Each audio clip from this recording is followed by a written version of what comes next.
Madrid, 1970.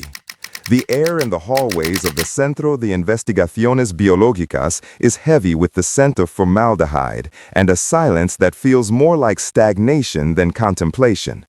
Dr. Margarita Salas walks these halls, a ghost from a different future. Just months earlier, she was at the heart of the molecular biology revolution, working in New York under the mentorship of Nobel laureate Severo Ochoa. His lab was a vibrant ecosystem of intellectual cross-pollination, buzzing with the energy of discovery, filled with the best equipment money and prestige could buy. There, she was a respected peer, her intellect a valued currency. Here, back in her homeland, she is an anomaly. Franco's Spain is a country held in a cultural time capsule, where the official doctrine of the Sección Femenina dictates that a woman's highest aspiration is a well-run home, not a world-changing laboratory.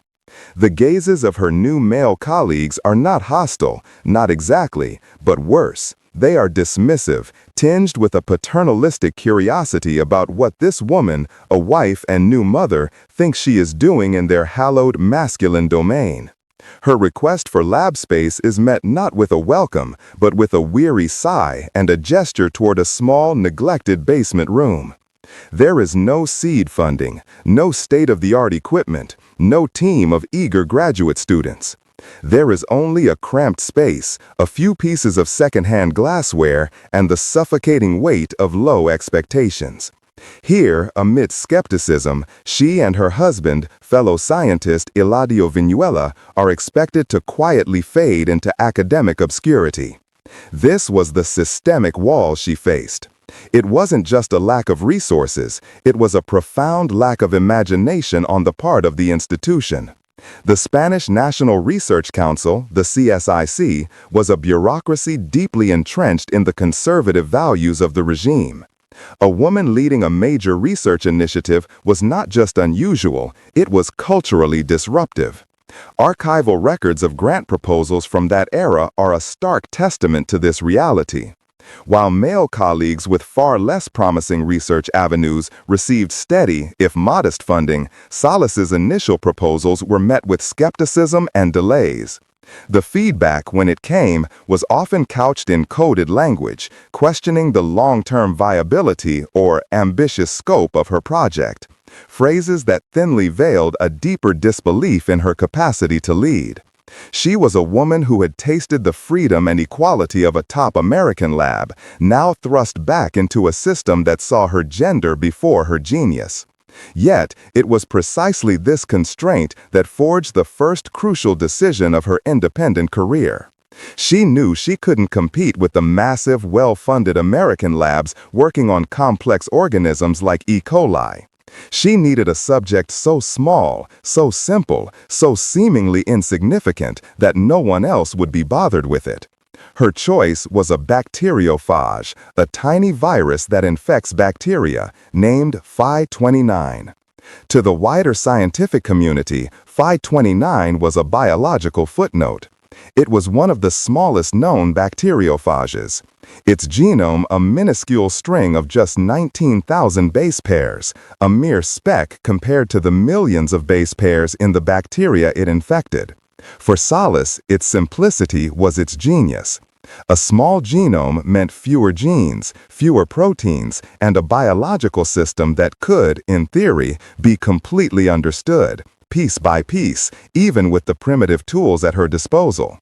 It was a strategic retreat, a guerrilla-style approach to science. Unable to fight on the main front, she would carve out her own territory in the forgotten corners of the microbial world. She and Viñuela pooled their meager resources, sometimes using their own money to buy essential reagents. They worked grueling hours, driven by a quiet, shared conviction. While the world of molecular biology was chasing the secrets of cancer and complex genetic diseases, Margarita Salas was in a Madrid basement, painstakingly trying to figure out how a virus, barely more than a strand of DNA in a protein coat, managed to replicate itself. It was slow, methodical, unglamorous work, far from the headlines and the prestigious conferences. It was science in its purest form, driven by curiosity in the face of overwhelming institutional indifference.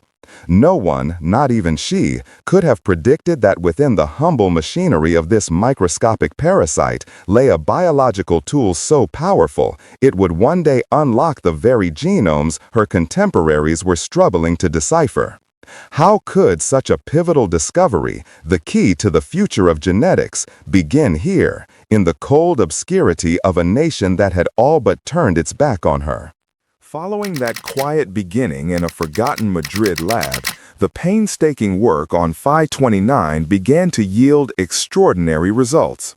For over a decade, Salas and her small, dedicated team mapped the virus's genome, identified its proteins, and meticulously detailed its replication cycle. Their publications, appearing in respected but not top-tier journals, were testament to a relentless and rigorous scientific process. But it was in the late 1970s and early 1980s that they zeroed in on the virus's true secret weapon, a single protein, an enzyme responsible for copying the virus's DNA. This was the Phi29 DNA polymerase. On the surface, it was just one of many such enzymes known to science.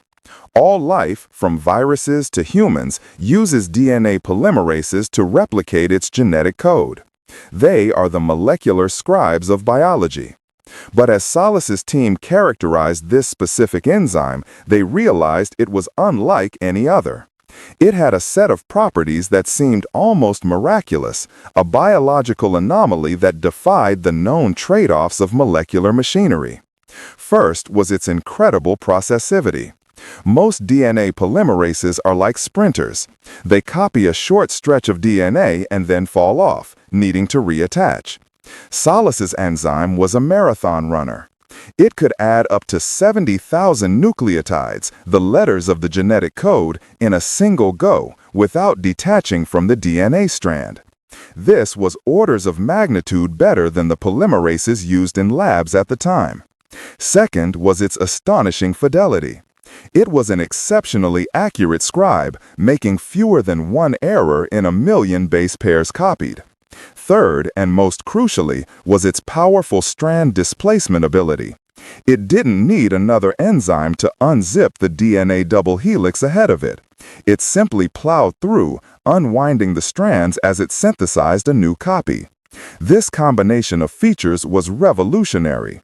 It meant you could take a minuscule, almost undetectable amount of DNA, a single molecule even, and use this single enzyme to generate billions of identical, high-quality copies at a constant temperature.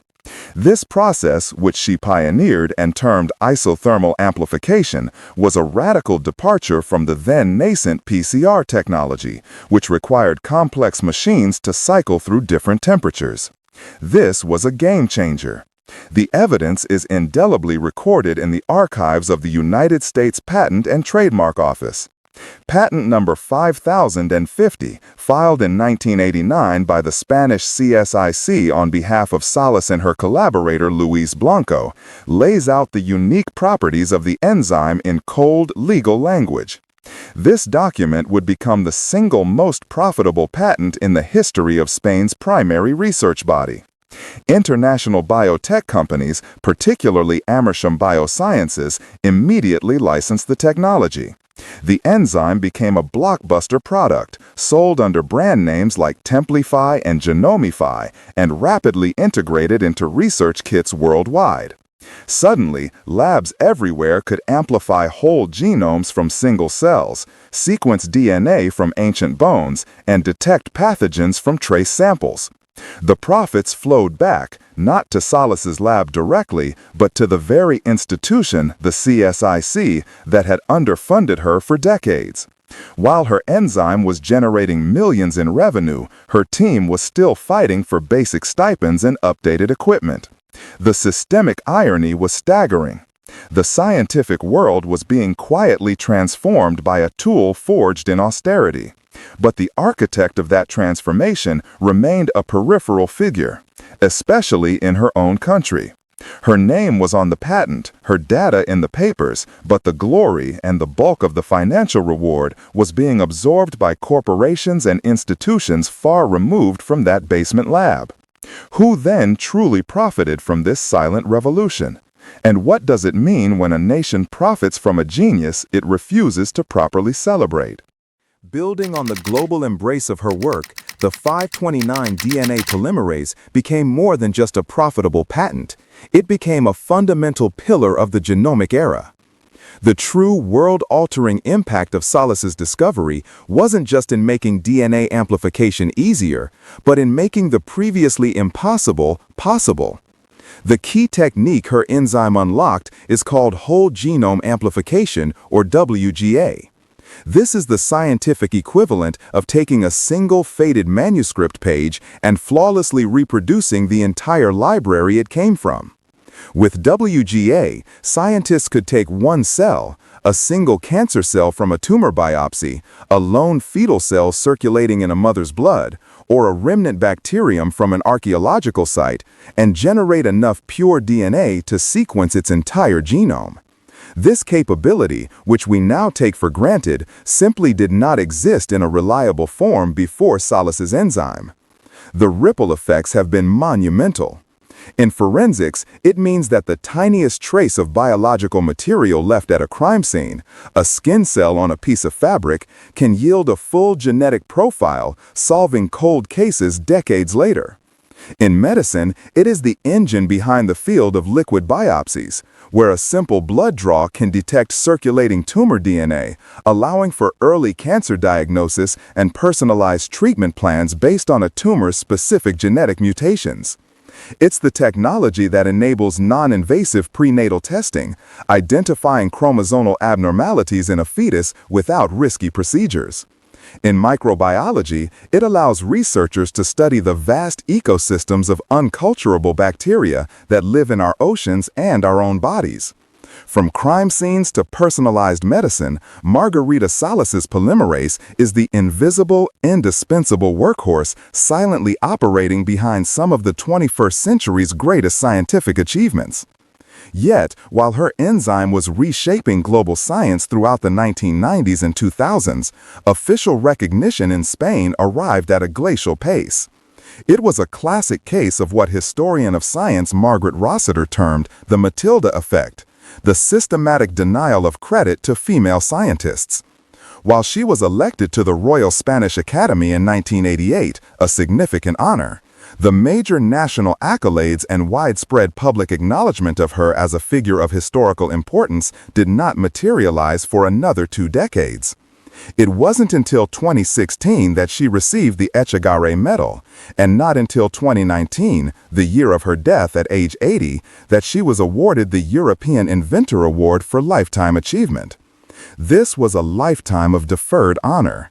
The contrast is stark.